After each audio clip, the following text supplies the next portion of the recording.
Tezkor xabar: O'zbekistonda 2026-yil 1-iyuldan boshlab pensiya va nafaqalar miqdori oshiriladi. Assalomu alaykum, siz Oper.uz kanaldasiz. Agar siz kanalimizda yangi bo'lsangiz, marhamat qilib kanalimizga obuna bo'lib, videomizga bir dona like bosib qo'yishni unutmang. Dunyodagi va O'zbekistondagi eng so'nggi yangiliklarni faqat Oper.uzdan birinchilardan bo'lib bilib olishingiz mumkin.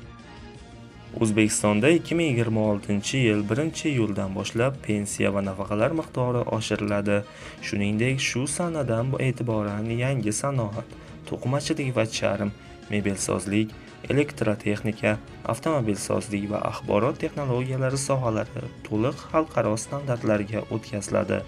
Bu haqida Buxgalteriya.uz xabar qiladi.